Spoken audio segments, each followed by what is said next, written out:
The whole assembly rose and led him off to Pilate. And they began to accuse him, saying, "We found this man subverting our nation. He imposes payment of taxes and claims to be a Messiah, a king." So Pilate asked Jesus, "Are you the king of the Jews?" "You have said so," Jesus replied. Then Pilate announced to the chief priests of the crowd, "I find no basis for a charge against this man." But they insisted, "He stirs up the people all over Judea by his teaching. He started in Galilee and has come all the way here." On hearing this, Pilate asked if the man was a Galilean. When he heard that Jesus was under Herod's jurisdiction, he sent it to Herod, who was also in Jerusalem at that time. When Herod saw Jesus, he was greatly pleased, because for a long time he had wanted to see him. For what he had heard about him, he hoped to see him perform a sign of some sort. It was about noon, and darkness came over the whole land until 3 in the afternoon. For the sun stopped shining, and the curtain of the temple was torn in two, and Jesus called out in a loud voice, "Father, into your hands I commit my spirit." When he had breathed his last, the centurion, seeing what had happened, praised God and said, "Surely this was a righteous man." When all the people who had gathered to witness the sight saw what took place, they beat their breasts and went away. But all those who knew him, including the women who had followed him for Galilee, stood at a distance watching these things.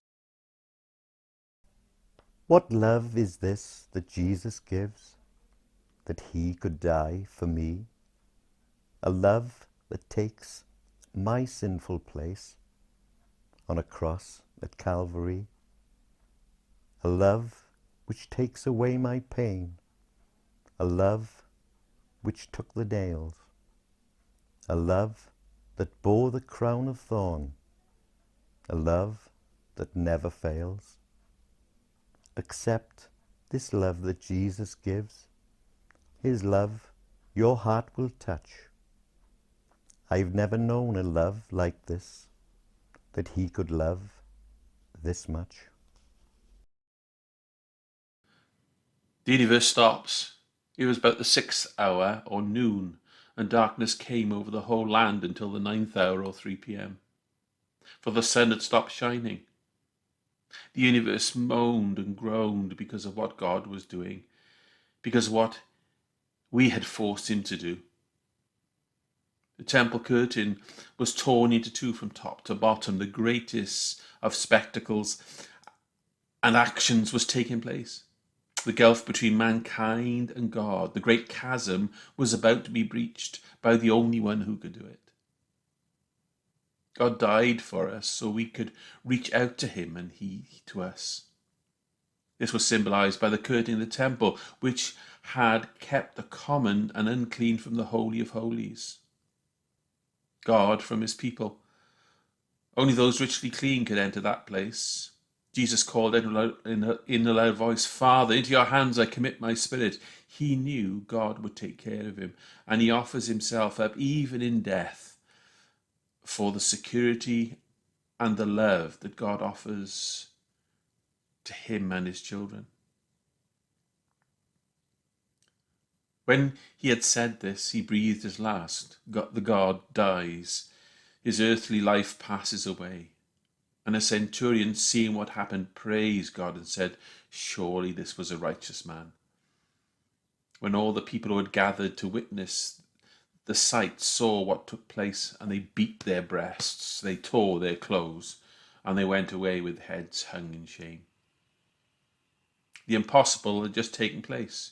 Jesus had died, and he was about to be sealed in a tomb which would have a very large stone rolled in front of it. What was God doing?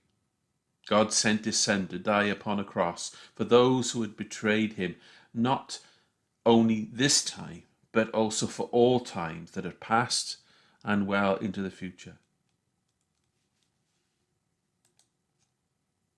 The sacrifice that he had made for the whole world had just taken place.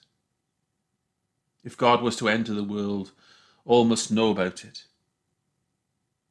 And it must be a blessing and a revelation. God sent himself in the guise of his Son. God allowed the world to see him. Jesus says, "Look at me and you see the Father." He performed all the miracles and more so the world might know. He gave us the wisdom for all to hear.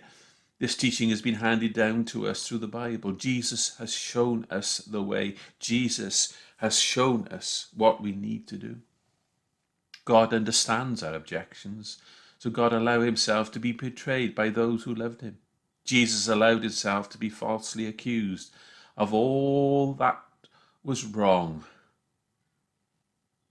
As he was interrogated by Herod and Pilate, God was piling up the sin of the world. All that time, all that sin was being placed upon Jesus' life. And rather than rebel against these accusations, Jesus just stood there and allowed them to be made.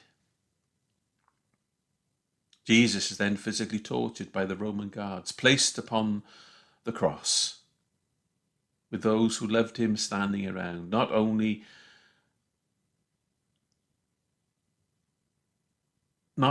knowing, but also observing. God that day lost his Son.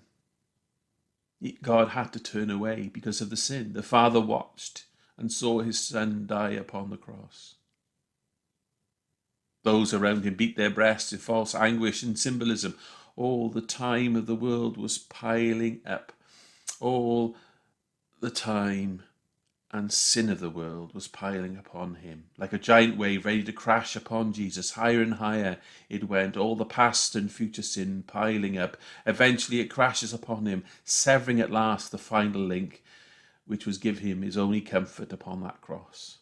The link that he and his Father had shared for all eternity. And Jesus cries out to his Father, "Why have you forsaken me?" At this point, Jesus could bear no more.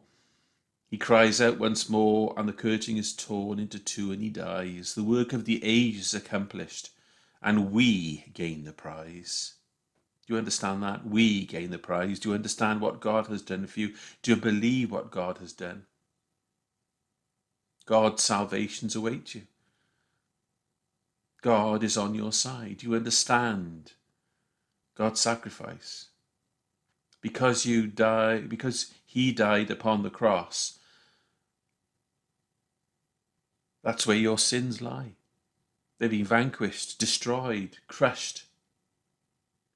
Church, wake up, raise your hands, say that you are filled with God's power, that you do not know anything which mars your relationship with God, that you are acting within God's will and power. It's time to wake up from our slumbers. Jesus spent 3 days in the tomb. How long have you spent in your tomb of unbelief? How long have you stayed in the same place? How long has it been? If ever you took what Jesus has done for you and placed it upon your life, and has it then enabled you to march upon this land and take it and claim it for Jesus? You see, Jesus is waiting for souls. Jesus is waiting for you to be involved in what's going on in the world. You people who know. People are dying, going to their destruction. They're going to cold and dark tombs. But you can change all of that if you know him. Take the sacrifice that Jesus is offering today. Accept it so that you would have power and you will receive his love and understand his grace so that you can endure, so that you can defeat the darkness just as he did. So people can see what it is to live like with God. You're supposed to be robed in light and telling those around you why, and that they can just stare into an empty tomb. They don't have to enter it. That tomb which offers no comfort and warmth or love, but Jesus does, because he died so that you might know him. Do you know him? Do you understand what I'm trying to tell you? Beloved, stop God from crying. Make the sacrifice that he made worth something. Stop what is happening in this world and to yourself.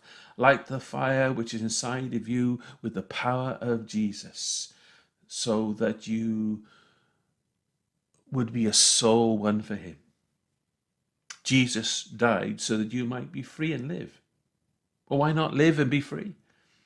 Don't die for something that someone else has already died for. The tomb is no longer your destiny. It's no longer your destination. That's why it's Good Friday. That's why Jesus did what he had to do, so that you could be the son, you could be the daughter of the Father in heaven.